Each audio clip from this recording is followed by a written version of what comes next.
আমার বন্ধুগণ, এই কোরআনকে মহাব্বত করার জন্য আল্লাহ রাব্বুল আলামিন তোমার সম্মান বাড়িয়ে দিবে। একবার চিৎকার দিয়ে বলা যাবে না ভাই সুবহানাল্লাহ। বন্ধুগণ আমার ভাইগণ, দুনিয়ার মধ্যে যারা কোরআনকে সম্মান করবে না, যারা কোরআনকে দিকে পিছের দিকে চলে যাবে, কোরআনকে যারা ভালোবাসবে না, কোরআনকে যারা মোহাব্বত করবে না, কোরআনের দিকে যাদের ভালোবাসা থাকবে না, আকওয়ামাইয়া যাউ বিহি আখারিন, তাদের সম্মান উচ্চের দিকে যাবে না। যারা কোরআনকে মোহাব্বত করবে না, কোরআনের সাথে যারা হিংসা করবে, তাদের সম্মান পৃথিবীর জমিনের মধ্যে নিচের দিকে চলে যাবে। আমার বন্ধুগণ আমার ভাইগণ, এই কোরআনকে যারা মোহাব্বত করেছিল, আল্লাহ তাদের সম্মান বাড়িয়ে দিয়েছে। পৃথিবীর জমিনের মধ্যে কোরআনকে ভালোবাসার জন্য আল্লাহ তাআলা তাদেরকে ওলি বানিয়ে দিয়েছে। আল্লাহ তাআলা পৃথিবীর জমিনে তাদেরকে নেককার বানিয়ে দিয়েছে। আল্লাহ তাআলা তাদেরকে সম্মান বাড়িয়ে দিয়েছে। পৃথিবীর জমিনের মধ্যে অনেক আল্লাহর ওলি ছিলেন, তাদের কাছে কোনো সম্পত্তিও ছিল না, তাদের কাছে কোনো টাকাও ছিল না। এই কোরআনের মহাব্বতে মানুষ লক্ষ লক্ষ মানুষগুলো তার কাছে মাথা নত করতো, তার কাছে দোয়া নিত, একটাই কারণ, একটা ভালোবাসা, সেটি হলো পবিত্র কোরআনুল কারীম। একবার জোরে জোরে বলা যাবে না ভাই ঠিক না ঠিক? সকালে যেমন শিক্ষা হবে, মায়ে যে শিক্ষাটা দিয়ে দিবে তেমনই শিক্ষা হবে। আপনি যদি পৃথিবীর জমিনের মধ্যে কোরআনের শিক্ষা পান, কোরআনের ভালোবাসা যদি আপনি পায়া যান, এই কোরআনের মহাব্বতে পৃথিবীর জমিনের মধ্যেও আপনার জীবনটা পরিপূর্ণ হয়ে যাবে এবং পরকালের মধ্যে আপনি কামিয়াব হয়ে যাবে। একবার জোরে জোরে বলা যাবে না ভাই সুবহানাল্লাহ। লা ইলাহা ইল্লাল্লাহ, লা ইলাহা জোরে, লা ইলাহা ইল্লাল্লাহ, লা ইলাহা ইল্লাল্লাহ, লা ইলাহা ইল্লাল্লাহ, লা ইলাহা ইল্লাল্লাহ, লা ইলাহা ইল্লাল্লাহ, লা ইলাহা ইল্লাল্লাহ মুহাম্মাদুর রাসূলুল্লাহ সাল্লাল্লাহু আলাইহি ওয়াসাল্লাম। ভাইরা আমার, বন্ধুরা, আপনারা খারাপ পাইতেছেন নি? কষ্ট পাইতেছেন নি? দুঃখ পাইতেছেন নি? একবার জোরে বলেন নারায়ে তাকবীর। আমার বন্ধুগণ আমার ভাইরা, আমি যেই কথাটা আমি আপনাদের সম্মুখে বলতে চাই, কারণ আপনি পবিত্র কোরআনুল কারীম আপনি তেলাওয়াত করেছেন, কোরআন শরীফ আপনি পড়ছেন। আমার বন্ধুগণ, আপনারা কি পাহাড়ের দিকে কোনোদিন তাকায়া দেখছেন নি? পাহাড় থেকে ঝর্ণার মতো পানি ঝরঝর করে পড়ে কি পড়ে না? পাহাড় দিকে ঝর্ণার মতো পানি কেন পড়ে? পাহাড়ের মধ্যে যখন চৈত মাসের দিন আসে, আপনি একবার পাহাড়ের উপরে যায় তাকায় দেখবেন, পাহাড়ের উপরে কোনো জায়গায় পুকুরি আসেনি, পাহাড়ের উপরে কোনো জায়গায় গর্ত আসেনি, যেই জায়গার মধ্যে পানি জমা করে আছে আপনি যায় দেখবেন পাহাড়ের উপরে কোনো জায়গায় গর্তও নাই, পাহাড়ের উপরে কোনো জায়গায় পুকুরিও নাই। কিন্তু চৈত মাসের দিনেও তথাপি পাহাড় থেকে ঝর্ণার মতো পানি ঝর্ণার মধ্যে কেন পড়ে? আমার বন্ধুগণ, আল্লাহ রাব্বুল আলামিন পবিত্র কোরআনুল কারীমের মধ্যে জানিয়ে দিলেন, লাউ আনজালনা হাযাল কোরআন, আমি আল্লাহ রাব্বুল আলামিন এই কোরআন যদি আমি পাহাড়ের উপরে নাজিল করতাম, আমি আল্লাহ তাআলা যদি এই কোরআনটা যদি পাহাড়ের উপরে নাজিল করতাম, তাহলে আল্লাহ রাব্বুল আলামিনের পবিত্র কোরআনের ভয়ে আমি আল্লাহর ভয়ে খাশিয়াম মুতাসাদ্দিয়াম, তাহলে পাহাড়গুলো জমিনের মধ্যে ডেবে যাইতো, মুতাসাদ্দিয়াম পাহাড় পাথরগুলো টুকরা টুকরা হয়ে যেত, শেষ হয়ে যাইতো। কি জন্য শেষ হয়ে যাইতো? আল্লাহ রাব্বুল আলামিন জানিয়ে দিলেন, মিন খাশিয়াতিল্লাহ, আমি আল্লাহর ভয়ে পাহাড় ছন্ন বিচ্ছিন্ন হয়ে যাইতো, পাহাড়গুলো টুকরা টুকরা হয়ে যাইতো। আমার বন্ধুগণ, এই কোরআনের ভয়ে আল্লাহ রাব্বুল আলামিনের পাহাড় ভয় করে কান্না করে। ও মুসলমান, আমরা কেমন মুসলমান হইলাম? আমরা পৃথিবীর জমিনের মধ্যে আমরা কোরআনকে ভালোবাসি, মুখে মুখে বলি, কিন্তু আমরা কোরআনের অনেক মানুষ আছে একটা শব্দ আমরা পড়তে পারি না। আমার বন্ধুগণ, আমার ভাই গো, যারা কোরআনকে ভালোবাসবে, কোরআনকে মোহাব্বত করবে, এই কোরআনকে ভালোবাসার জন্য আমার রব্বুল আলামিন পৃথিবীর জমিনের মধ্যে তাদের সম্মান দিয়ে দিবে। এই কথাটা আমার কথা নয়, দয়ার নবী যে বলে দিলেন, ইন্নাল্লাহা ইয়ারফাউ বিহাযাল কিতাব। যারা পৃথিবীর জমিনের মধ্যে কোরআনকে মোহাব্বত করবে, যারা কোরআনকে ভালোবাসবে, দয়ার নবী বলে দিলেন, তারা পৃথিবীর জমিনের মধ্যে তাদের সম্মান বেড়ে যাবে, তাদের ইজ্জত দুনিয়ার মধ্যে বেড়ে যাবে। যারা কোরআনকে মোহাব্বত করবে, যারা কোরআন পড়ে ওই জায়গার দিকে দুষ্ট নজর দিয়ে দিবে, দৃষ্টি নজর রাখবে, তাদের চোখটা ভালো নজর তাদের দিকে যাবে, উলামার দিকের দিকে তাদের মোহাব্বতের নজরটা চলে যাবে। দয়ার নবী বলে দিলেন, তুমি কোরআন পড়তে পারো না, কিন্তু মাদ্রাসার প্রতি তোমার নজরটা ভালো, তুমি তাদেরকে মোহাব্বত করো একটা কারণে, কোরআনের জন্য, কোরআনের মোহাব্বতে তুমি তাদেরকে ভালোবাসো। আমার বন্ধুগণ, এই কোরআনকে মোহাব্বত করার জন্য আল্লাহ রব্বুল আলামিন তোমার সম্মান বাড়িয়ে দিবে। একবার চিৎকার দিয়ে বলা যাবে না ভাই সুবহানাল্লাহ? বন্ধুগণ, আমার ভাই গো, দুনিয়ার মধ্যে যারা কোরআনকে সম্মান করবে না, যারা কোরআনকে দিকে পিছের দিকে চলে যাবে, কোরআনকে যারা ভালোবাসবে না, কোরআনকে যারা মোহাব্বত করবে না, কোরআনের দিকে যাদের ভালোবাসা থাকবে না, আকওয়ামাইয়াযাউ বিহি আখারিন, তাদের সম্মান উচ্চের দিকে যাবে না। যারা কোরআনকে মোহাব্বত করবে না, কোরআনের সাথে যারা হিংসা করবে, তাদের সম্মান পৃথিবীর জমিনের মধ্যে নিচের দিকে চলে যাবে। আমার বন্ধুগণ, আমার ভাইগণ, এই কোরআনকে যারা মোহাব্বত করেছিল, আল্লাহ তাদের সম্মান বাড়িয়ে দিয়েছে। পৃথিবীর জমিনের মধ্যে কোরআনকে ভালোবাসার জন্য আল্লাহ তাআলা তাদেরকে ওলি বানিয়ে দিয়েছে। আল্লাহ তাআলা পৃথিবীর জমিনে তাদেরকে নেককার বানিয়ে দিয়েছে। আল্লাহ তাআলা তাদেরকে সম্মান বাড়িয়ে দিয়েছে। পৃথিবীর জমিনের মধ্যে অনেক আল্লাহর ওলি ছিলেন, তাদের কাছে কোনো সম্পত্তিও ছিল না, তাদের কাছে কোনো টাকাও ছিল না। এই কোরআনের মোহাব্বতে মানুষ লক্ষ লক্ষ মানুষগুলো তার কাছে মাথা নত করত, তার কাছে দোয়া নিত, একটাই কারণ, একটা ভালোবাসা, সেটি হলো পবিত্র কোরআনুল কারীম। একবার জোরে জোরে বলা যাবে না ভাই, ঠিক না? ওয়া ঠিক, লা ইলাহা লা ইলাহা ইল্লাল্লাহ, লা ইলাহা ইল্লাল্লাহ, লা ইলাহা ইল্লাল্লাহ, মুহাম্মাদুর রাসূলুল্লাহ সাল্লাল্লাহু আলাইহি ওয়াসাল্লাম। ভাইরা, আপনারা খারাপ পাইতেছেননি? আপনারা কষ্ট পাইতেছেননি? আমাকে আর অল্প সময় আপনারা কথা বলার চান্স দিবেননি? আপনারা রাজি আছেন তো? কেউ তো মনে দুঃখ পান নাই? আমার বন্ধুগণ, আমার ভাইগণ, এই পৃথিবীর জমিনের মধ্যে চণ্ডীগড়ে একটা জমিন ছিল, ওই জমিনের মধ্যে একজন বড় মানুষ ছিল, সে বড় দিনদার ছিল, সে বড় পরহেজগার ছিল, নামাজি ছিল। বন্ধুগণ, আমার ভাইগণ, যে 5 ওয়াক্ত নামাজ পড়তো, তার স্ত্রীও 5 ওয়াক্ত নামাজ পড়তো, দিনদার, কিন্তু তার একটা পেশা ছিল, পৃথিবীর জমিনের মধ্যে টিউশন করায় করায় সংসার পরিয়াল চালাইতো। কামাইয়ের কোনো রাস্তা ছিল না, দুনিয়ার মধ্যে সংসার চালাইতো, টিউশনের পয়সা দিয়া তিনি সংসার চালাইতো। বৈজ্ঞানিক টিউশন করতো, ইংলিশ টিউশন করতো, বিভিন্ন কিতাব তিনি টিউশন করে করে সংসার চালাইতো। তিনার স্ত্রীও টিউশন করতো, তিনিও টিউশন করে করে সংসার চালাইতো। তার কাছে হিন্দু মহিলারাও কোরআন কি বৈজ্ঞানিক কিতাবগুলো পড়তে আসে, তার কাছে বিভিন্ন কিতাব পড়ার জন্য আসে। আমার বন্ধুগণ, ওই আল্লাহর বান্দির একটা ছোট্ট একটা মেয়ে সন্তান ছিল।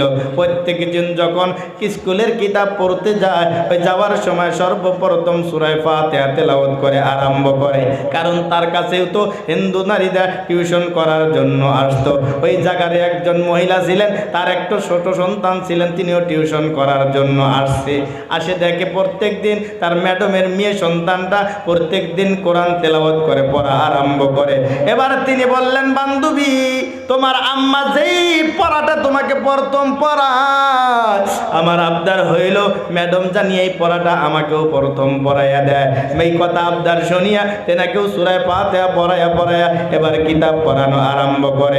একদিন চলে গেল, 2 দিন চলে গেল, 3 দিন চলে গেল, 4 দিন চলে গেল। তার বান্ধবী যা পড়ে তিনিও পড়ে। এইভাবে করে এই হিন্দু মহিলার একটা শিশু বাচ্চা, তিনিও পবিত্র কোরআনুল কারীমের সূরা ফাতিহা মুখস্থ করে ফেলাইল। তিনি আবার সূরা 9 এবার কোরআন শরীফটা নাজারা পড়া আরম্ভ করলো। তিনি বলে, আমাকেও নাজারা পড়াইতে হবে, আমিও কোরআন শরীফ নাজারা পড়বো। এইভাবে করে কোরআন শরীফ পড়তে পড়তে তিনিও কোরআন শরীফ নাজারা পড়ে শেষ করে ফেলাইল। ওই হিন্দু মহিলার বাচ্চা, ওই যুবতী, তিনিও কোরআন শরীফ নাজারা পড়লো। এইভাবে করে পড়ে পড়ে তিনিও অনেকগুলো সূরা মুখস্থ করলো। আসে আবার তিনিও কোরআন শরীফের সূরা মুখস্থ করলো।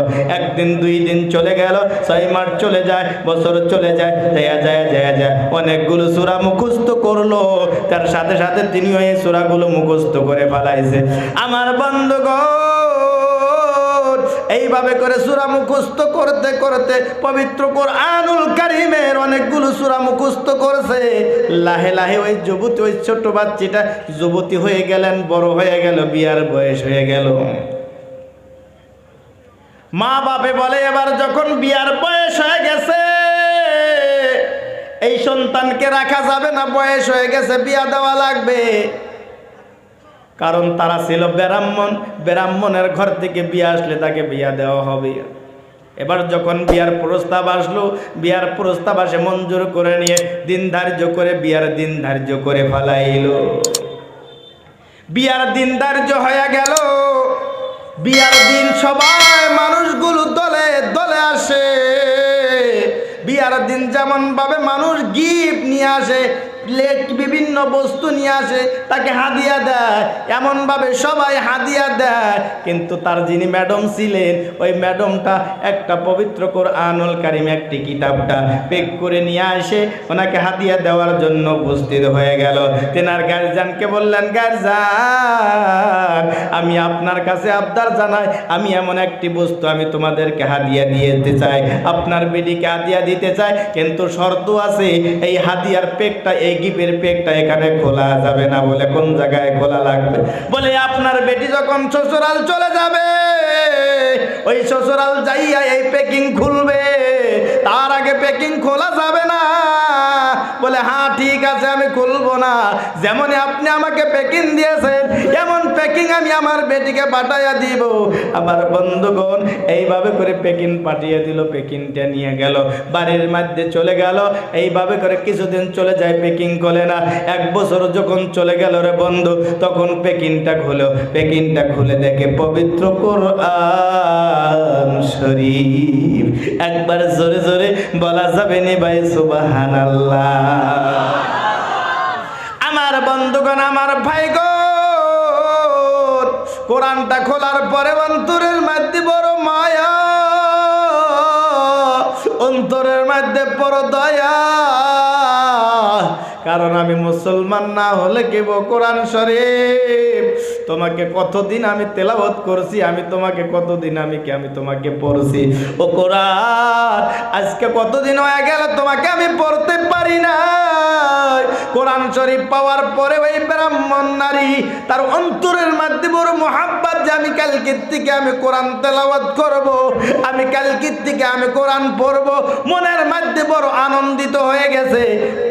তাকে তেনার স্বামী হলো ব্রাহ্মণ, যে ব্রাহ্মণ মানুষগুলো মুসলমান দেখলেও অনেক জ্বলে, মুসলমানের টুপি দেখলেও জ্বলে, মুসলমানের চেহারা দেখলেও পৃথিবীর জমিনের মধ্যে যারা ব্রাহ্মণ আছে তারা অনেক জ্বলে, তারা ঘটে ঘটে পানি খায়। ওই ব্রাহ্মণের সাথে তার বিবাহ হয়েছে। এবার চিন্তা করে কোন সময় সে অফিসে যাবে, অফিসের টাইম টাইমটা মনে রাখে।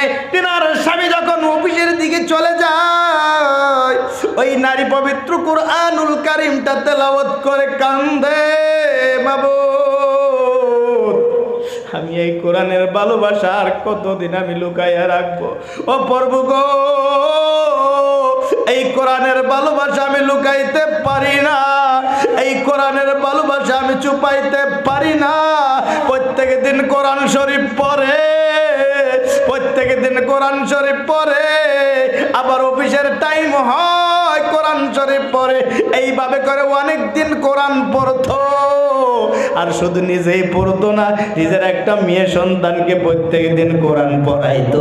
পড়াইতে পড়াইতে হঠাৎ করে তেনার স্বামী বাড়ির মধ্যে উপস্থিত হয়ে বলে, ওই স্ত্রী রে,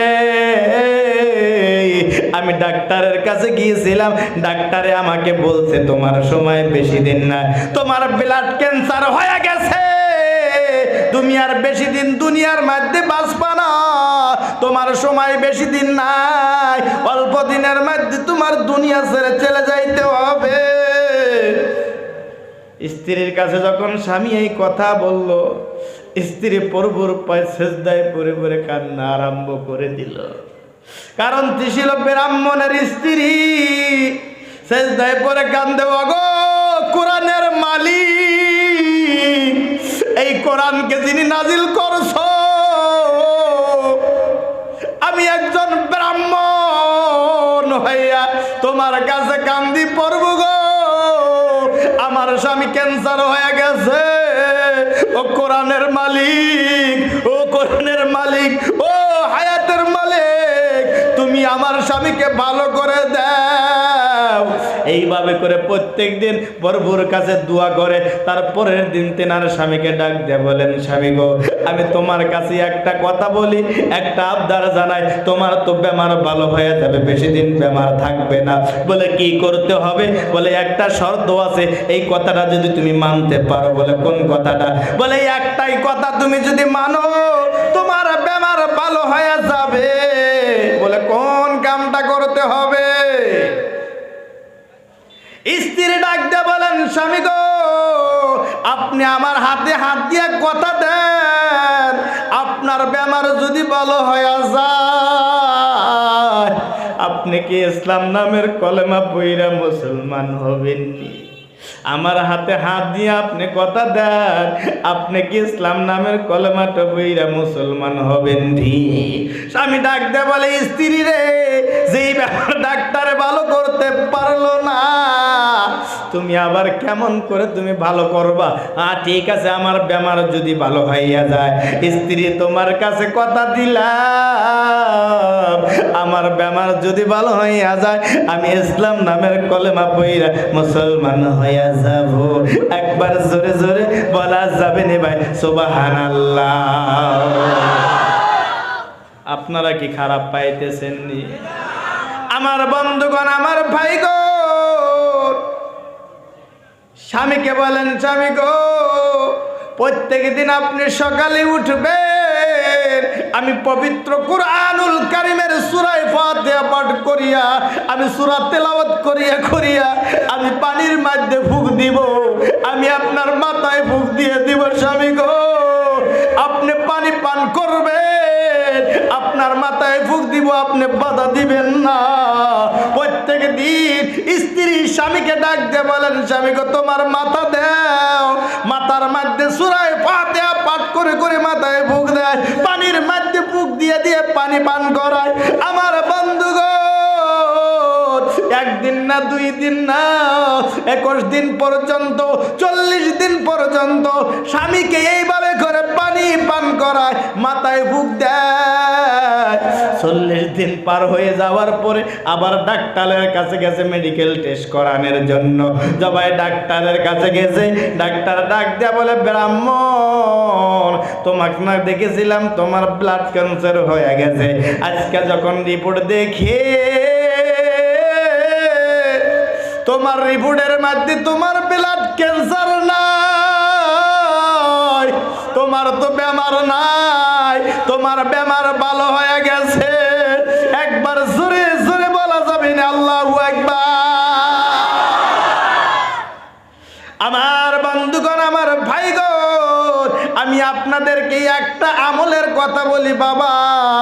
দয়ার নবীজির কাছে কেউ গেছে মাথা বেদনা করে, কেউ গেছে পেট বেদনা করে, দয়ার নবী সূরা ফাতিহা পাঠ করিয়া করিয়া একটা করে ফু দিত, তার বেমার থেকে মুক্ত হয়ে যাইত, বেমার থেকে মুক্ত হয়ে যাইত, মুসিবত থেকে উদ্ধার হয়ে যাইত। আমার বাপজানেরা রে, এই সূরার নাম হলো সূরাতুশ শিফা। এই সূরাতে পাঠ করবে, যেই বেমারের ওষুধ বিলে আপনি পাঠ করে ফুক দিবেন, আমার রব্বুল আলামিন এই বেমারের উসিলা, এই কোরআনের উসিলা করে, এই সূরা ফাতিহার উসিলা করে আল্লাহ রব্বুল আলামিন আপনার বেমার থেকে মুক্ত করে দিবে। একবার জোরে জোরে বলা যাবে না ভাই সুবহানাল্লাহ। স্বামী ডাক দেয়া বলেন, স্ত্রী রে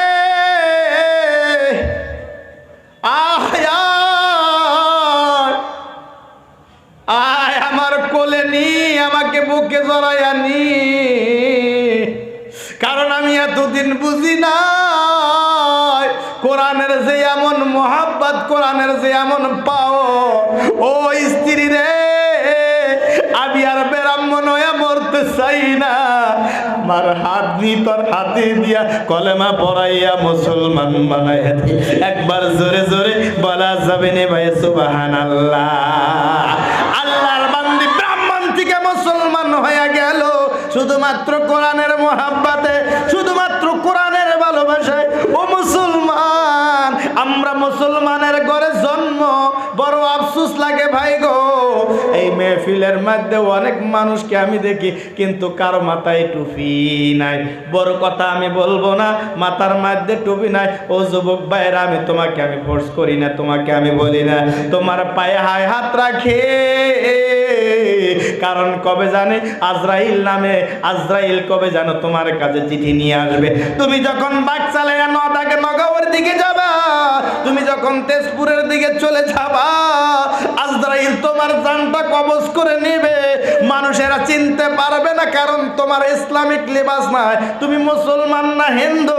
বোম্বাইয়ের জমিনের মধ্যে তদরূপ এমন একটি ঘটনা হয়ে গেছিল বন্ধু। একজন ছেলে মানুষ, একটা যুবক মানুষ অ্যাক্সিডেন্ট হয়ে রাস্তার মধ্যে পড়ে আছে।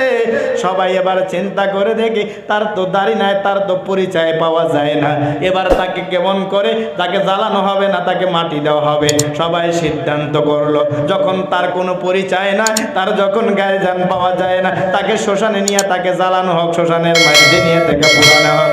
আমার বন্ধুগণ, আমার ভাইগণ, সিদ্ধান্ত নেওয়ার পরে একজন মুসলমান অফিসার, তিনি তার পকেটের মধ্যে হাত দিল, দেখি পকেটে কি আছে। আমার বন্ধুগণ যখন পকেটে হাত দিছে, হাত দেওয়ার সাথে সাথে একটা টুপি আর ওই একটা তসবি বাহির হয়ে গেছে। আমার বন্ধুগণ, একটা টুপি থাকার কারণে মুসলমানের ঘরে জন্ম হয়েছে, আর মুসলমান হইয়া তার কফন দাফন হইল। টুপি যদি না থাকতো রে, তাহলে তার মৃত্যুটা বড় কঠিন হয়েছে, তার মাইয়াতের মাঝে আগুন জ্বলতো, মুসলমানের পরিচয় থাকতো না, ডাইরেক্ট জাহান্নামের মধ্যে যাইতে হইতো, জাহান্নামে জ্বলতে হইতো রে বাবা। আমি সেই জন্য আপনাদেরকে অনুরোধ করে বাবা, যেটাই যাও কমাস কম দয়া করে যদি একটা টুপি আর তসবি রাখো। দয়ার নবী বলে দিলেন যে একটা সুন্নত জিন্দা করবে 100টা শহীদানের সব আল্লাহ রাব্বুল আলামিন তার আমল নামায় লিখে দিবে। লা ইলাহা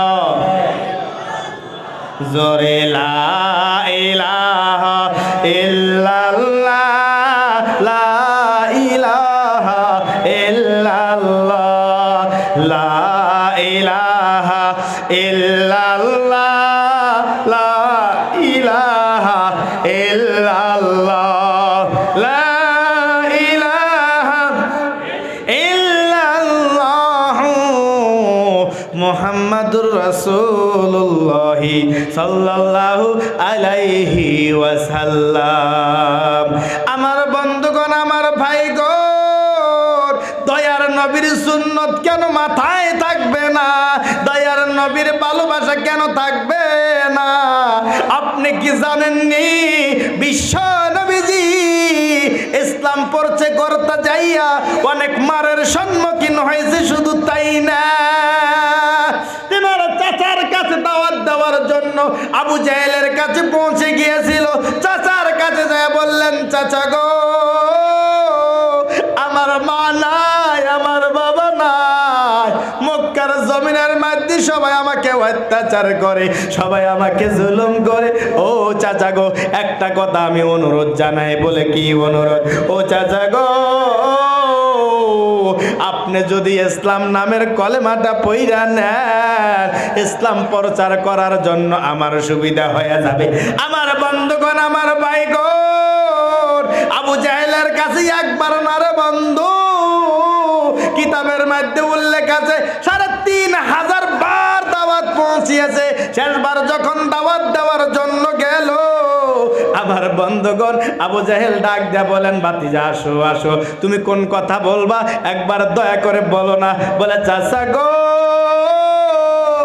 আপনি তো জানেন আমার মা নাই, আপনি তো জানেন আমার বাবা নাই, দাদার কাছে থাকছি, দাদাও চলে গেছে।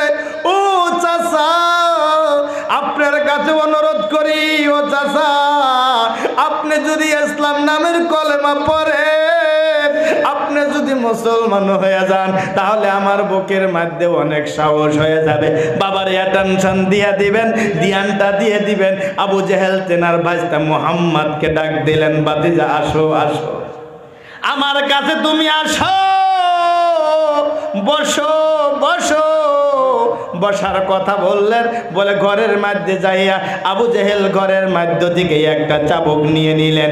আমার বন্ধুগণ, ধ্যান দিয়ে দিবেন, ঘরের মধ্য থেকে একটা চাবুক নিয়ে পিছনের কাছে রাইখে এইভাবে বলে, ভাতিজা বলো না, তুমি কোন কথা বলতে চাইছিলা বলো না, তোমার মনের আশা কি একবার দয়া করে তুমি বলো না। চাচা এই কথা বলার সাথে সাথে বিশ্ব নবী বললেন, চাচা গো, আমি এই কথা আবদার নিয়ে আসছি, আপনি কলেমা পড়ুন। নিষ্ঠুর আবু জাহেল বুঝে নাই, পিছনের দিকে চাবুকটা বাইর করে বিশ্ব নবী দয়ার নবীজির শরীরের মধ্যে এমন ভাবে চাবুক মারা আরম্ভ করলো, দয়ার নবী জমিনে পড়ে যায় আর কান্দে, চাচা গো,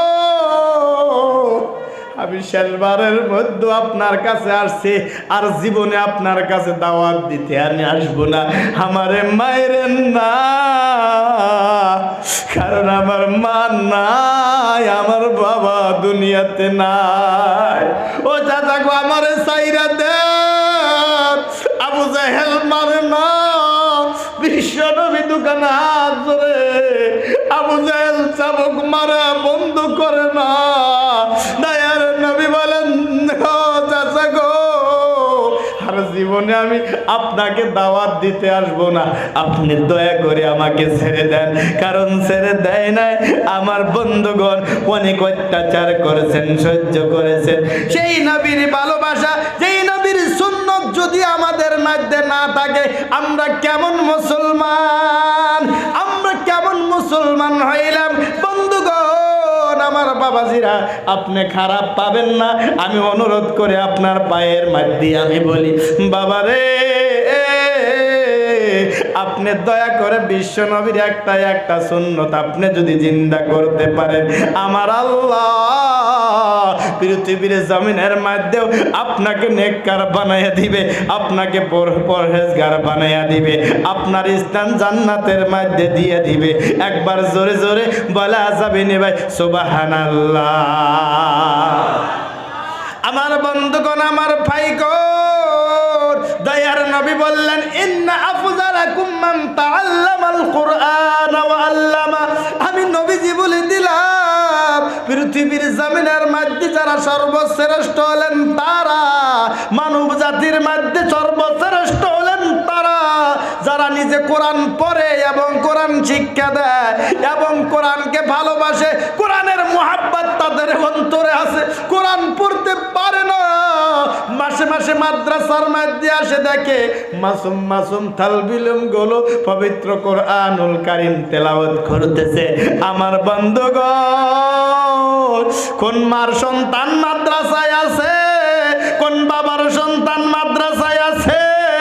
ও দুনিয়ার মানুষ, আপনাদেরকে বলি, এই ঠান্ডার মাসে, জানুয়ারি মাস, এই মাসের মধ্যে আপনি যখন আরামের বিছনায় ঘুমান, আপনার হাতে যখন থাকে মোবাইল, আপনার হাতে যখন থাকে 50,000 টাকা দামের মোবাইল, ওই সময়ের মধ্যে মাসুম মাসুম বাচ্চা, মুখের জবান ভালোভাবে ফুটে নাই, তাদের হাতে থাকে কোরআন, তারা সূরা ফাতিহা তেলাওয়াত করে, তারা আল্লাহর কাছে কান্দে, প্রভু গো তোমার কাছে কান্দি, আমার মার মানসিক তুমি পুরা করে দাও, আমার বাবার মানসিক তুমি পুরা করে দাও। আপনি যখন আরামের বিছনায় যখন ঘুমাইয়া যান, আপনি 4টা বাজায় মাদ্রাসায় আইসা দেখবেন আমি একজন মাদ্রাসার শিক্ষক, এই মাদ্রাসায় মাসুম মাসুম তালবিল ইলম পড়ে, কতজনের মা নাই, কতজনের বাবা নাই, মাসুম মাসুম তালবিল ইলম গুলো ঠান্ডার মধ্যে কিছু থাকে না, একটা চাদর থাকুক না থাকুক, বন্ধুরে কোরআনের মহাব্বতে কোরআন নিয়ে নিয়ে তিলাওয়াত করে। সবাই যখন ঘুমায়া থাকে, এই মাসুম মাসুম বাচ্চাগুলো কোরআন তেলাওয়াত করে। আল্লাহ দুনিয়ার মানুষের প্রতি নারাজ। আল্লাহ তাআলা ফেরেশতাকে বলেন, ফেরেশতারা যা, দুনিয়ার মানুষগুলো বেঈমান হয়ে গেছে, তারা আমি আল্লাহকে ডাকে না, আমি আল্লাহকে স্মরণ করে না, যা যা যা দুনিয়ার মধ্যে আযাব দিয়ে দে, দুনিয়াটাকে ধ্বংস করে দে। আমার বন্ধু, যখন ফেরেশতারা আসে দেখে মাসুম মাসুম মাসুম মাসুম বাচ্চার হাতে পবিত্র কোরআনুল কারীম তেলাওয়াত হইতেছে, আল্লাহ ডাক দেয়, বলে ফেরেশতারা রে আয়, এই মাসুম মাসুম বাচ্চাদের কোরআন তেলাওয়াতের বরকতে এই অঞ্চলের সমস্ত মানুষকে আমি আল্লাহ মাফ করে দিলাম। একবার জোরে জোরে বলা যাবে না ভাই, সুবহানাল্লাহ, লা ইলাহা জোরে, লা ইলাহা ইল্লাল্লাহ, লা ইলাহা ইল্লাল্লাহ, লা ইলাহা ইল্লাল্লাহ, লা ইলাহা ইল্লাল্লাহ, মুহাম্মাদুর রাসূলুল্লাহ সাল্লাল্লাহু আলাইহি ওয়াসাল্লাম। ভাইরা, আপনারা খারাপ পাইতেছেন নি?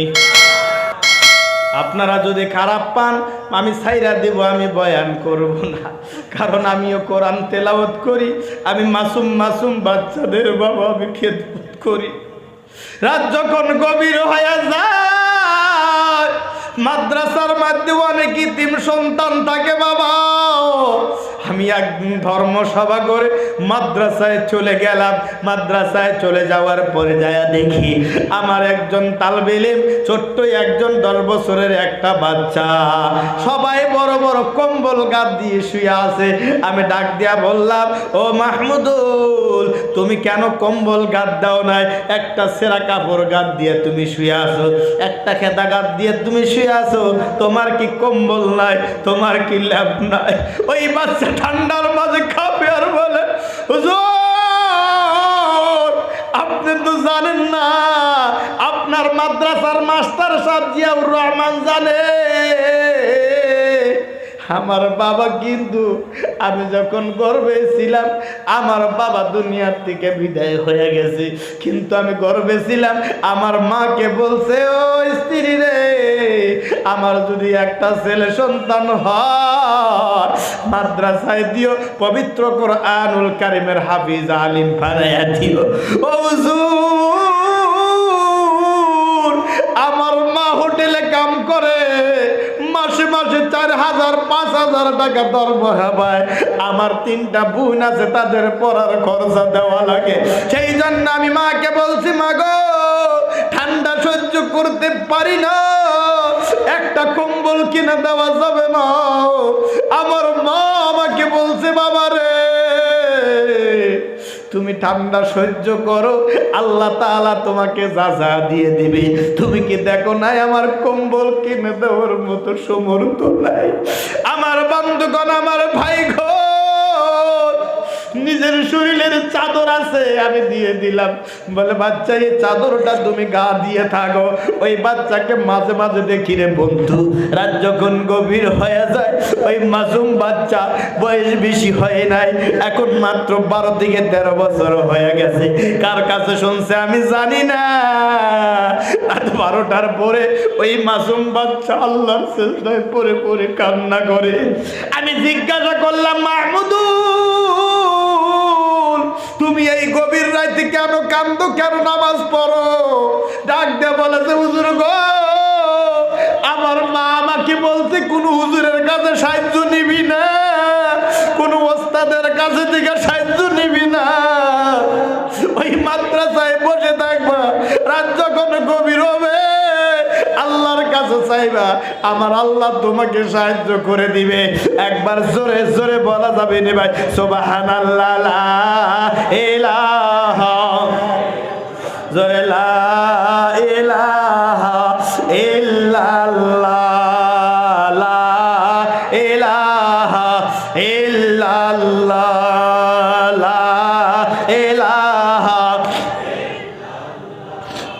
লা ইলাহা ইল্লাল্লাহ, লা ইলাহা, জোরে লা ইলাহা ইল্লাল্লাহ, লা ইলাহা ইল্লাল্লাহ মুহাম্মাদুর রাসূলুল্লাহ সাল্লাল্লাহু আলাইহি ওয়াসাল্লাম।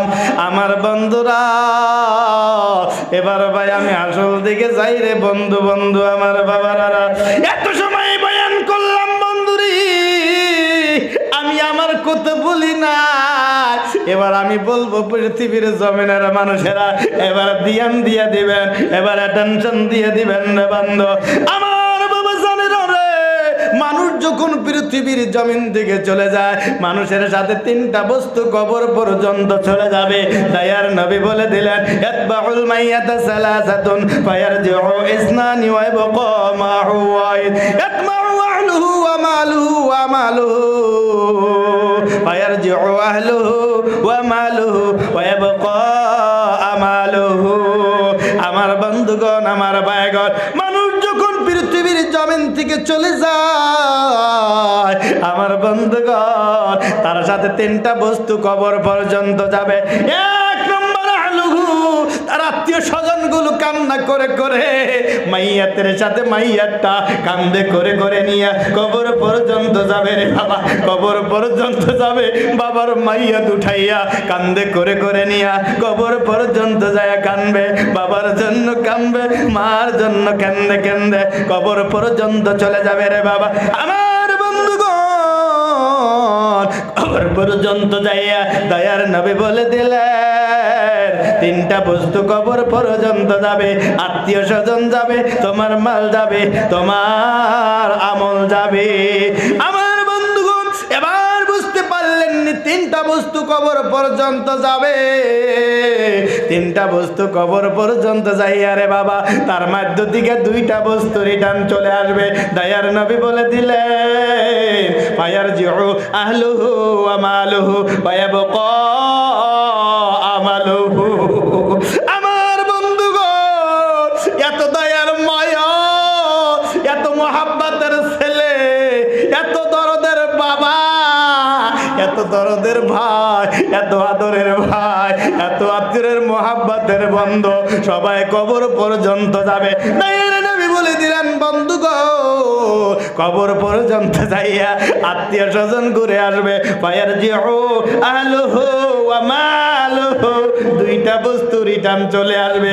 আপনার আত্মীয় স্বজন রিটার্ন চলে আসবে, আপনার মালগুলো রিটার্ন চলে আসবে। আমার বন্ধুগণ, কবরের মধ্যে যেটা থাকবে গো, সেটা হবে আমল। আমল কবরের মধ্যে সাথী হবে। কবর না অন্ধকারের ঘর, কবরের মধ্যে নাই লাইট, কবরের মধ্যে নাই প্রহর, একা ঘরে একা বাতি, আসল বাড়ি আসল ঘর, কবর হবে ঠিকানা। কথা কন ভাই ঠিক না? নাই আমার বন্ধুগণ, আমার বাপজানরা রে, এই মেহফিলের মধ্যে দিয়াম দিয়া দিবে। আমি বলি রে বাবা, কে জানো বাবার মাইয়ারটা কান্দে করে করে নিয়ে কবরস্থানে রাখছো? কে জানো রে বাবা, মাইয়ারটা কবর বাঁধতে লইয়া চন্দা কবরের মধ্যে রাখছো? কে জানো কার বাবার মাইয়ারটা কবর পর্যন্ত নিয়ে গেছো? কে জানো বাবা, নিজের মায়ের মাইয়ারটা কবর পর্যন্ত নিয়ে গেছে রে বাবা। এই মেহফিলের মধ্যে আসুন, কে গো মা হারা, বাবা হারা, কে আসো গো আত্মীয় স্বজন হারা, কে গো জনম দুঃখনি মা হারা। আজকে 1 বছর না 2 বছর না 10 বছর হয়ে গেছে, 15 বছর হয়ে গেছে, মার সাথে সাক্ষাৎ হয় না, বাবার সাথে সাক্ষাৎ হয় না। আমার বন্ধুগণ, এই কোরআনের খেদমতে, এই কোরআনের মহাব্বতে কোন বাবা আসরে এই মেহফিলের মধ্যে? বাবা কোন বাবা আছো? একবার হাতটা উঠে দেখাবেন আর বলবেন, হুজুর গো, আমার মা চলে গেছে, আমার বাবা চলে গেছে। হুজুর গো, আমার মা বাবার জন্য আমি বেশি টাকা চাই না, মাত্র 10,000 টাকায় একজন ব্যক্তি দিয়ে দিবেন। আমি মুসাফির মানুষ, লম্বা শুধুমাত্র 10 ঘন্টা সফর করে আমি আসছি। কোন বাবা আসরে আমি গুনাহগারের কাছ থেকে দোয়া নিবে? বাবারে মাত্র 10,000 টাকা দিয়ে দিবেন, আর তার জন্য আমি অন্তর খুলে দোয়াটা করে। সভাপতি সাহেব বলছে আপনি শেষ করে দিবেন, শর্ট করার জন্য আমাকে বলছে, আমি শেষ করে দিব। একজন ব্যক্তি দেখতে চাই, মার পাগল, বাবার পাগল, নবীর আশিক, কোরআনের মহাব্বত, কবরটাকে অন্ধকার থেকে প্রহর বানানোর জন্য যে ব্যক্তি আসে যাবেন বন্ধুগণ, আমরা বুঝতে পারবো এই অঞ্চলের মানুষগুলা বলবে, হায় রে, দুনিয়ার মধ্যে কত মানুষ নাই মেহফিলের মধ্যে আছে। আগে 10,000 দিয়েছে, 15,000 দিয়েছে, তথাপিও কোরআনের মহাব্বতে একজন নাইবে ওয়ারিসের সম্মানের ক্ষেত্রে, একজন আলিমের মহাব্বতে কোরআনের ভালোবাসায় 10,000 টাকা দান করে দিল। আমার বাবার রে, কোন বাবা আছেন রে? একজন ব্যক্তি দাঁড়ায় যাবে, মাসে 10,000 টাকা আপনি দিয়ে দিবেন। আমি এখন বলতে চাই না আপনি এখন দিবেন না, মাদ্রাসা চলে থাকবে, আপনি মাসে মাসেও আপনি দিতে পারবেন, আপনি 6 মাসের মধ্যেও দিতে পারবেন, আপনি আবার বছরের মধ্যেও আপনি দিতে পারবেন। 10 মাসের মধ্যে 1,000 করে দিলে 10 মাসে 10,000 হয়ে যাবে। আমার বন্ধুগণ, আমার বাবারে, কোন বাবা আছেন যে আল্লাহ তাকে কবুল করেছে? আমি জানি না এই হাজার হাজার মানুষের মধ্যে কোন বাবারে আল্লাহ কবুল করেছে আমি জানি না। একজন ব্যক্তি যদি ওসমানের মতো দাঁড়ায় যান, একজন ব্যক্তি যদি ওমরের মতো দাঁড়ায় যান, একজন ব্যক্তি যদি আবু বকরের মতো দাঁড়ায় যান, একজন ব্যক্তি যদি মার পাগলের মতো দাঁড়ায় যান, আমি মুসাফির হইয়া, নবীর আশিক হইয়া, মাদ্রাসার মেহফিলের মধ্যে থেকে আমি তার জন্য অন্তর খোলা দোয়া করব। আল্লাহ, এই মেহফিলের মধ্যে কোরআনের মহাব্বতে যেই ব্যক্তি 10,000 টাকা 1 বছরের মধ্যে দিয়ে দিবে বা স্বীকার করলে পরে পরতে দিয়ে দিবে, আমি তার জন্য অন্তর খুলে দোয়া করব। আল্লাহ গো, প্রত্যেক রাত জায়গায় জায়গায় মেহফিলের মধ্যে যায়, কত মেহফিলের মধ্যে হাজার হাজার মানুষ থাকে, কত মেহফিলের কত মানুষ বসে থাকে, কান্না করে। আমি সবার কাছে দুয়ার আবদার জানাইব। আল্লাহ, কাশফুল উলুম মাদ্রাসার মধ্যে আমি 10,000 টাকা আবদার জানিয়েছিলাম। কাশফুল উলুম অঞ্চলের মানুষেরা একজন ব্যক্তি দাঁড়ায় গেছে, 10,000 টাকা দিয়ে দিছে। আল্লাহ গো, তুমি তাকে কবুল করে নাও, এই তারকা দানকে কবুল করে নাইয়া পৃথিবীর জমিনের মধ্যে তার মাল বাড়াইয়া দাও। ও বন্ধুরা, আমার ভাইরা, আপনার বাবা চলে গেছে, আপনার মা চলে গেছে, দয়ার নবী বলে দিলেন মানুষ চলে গেলে আমলের দরজাগুলো বন্ধ হয়ে যায়। ইদা মাতাল ইনসানু ইনকাতা আনহু আমালুহু ইল্লা মিন সালাসাতিন, ইল্লা মিন সাদাকাতিন জারিয়া, মানুষ চলে গেলে আমলের দরজা বন্ধ হয়ে যায়। কিন্তু বাবারে 3টা কাম যদি করতে পারো, এই পৃথিবীর জমিনের মধ্যে কোন গাছ যদি লাগাইতে পারো, কোন মাদ্রাসা যদি তুমি বানায়া দিতে পারো, কোন মসজিদ ঘর যদি তুমি বানায়া দিতে পারো রে বাবা, আপনি চলে যাবেন, কিন্তু আপনার কবরে আপনার আমলনামায় সব পৌঁছতে থাকবে। একবার জোরে জোরে বলা যাবে নি ভাই সুবহানাল্লাহ। ভাই আপনাদের মধ্যে এত অঞ্চলের মানুষের মধ্যে একজন ব্যক্তিকে নয়, মাত্র 10,000 টাকা দিয়ে দিবে। নারে তাকবীর! কি নাম বাবা? উঠেন, দাঁড়া যান, উঠেন উঠেন উঠেন। কি নাম? মা বাবা আসেনি, তার জন্য অল্প দোয়া করা যাবে।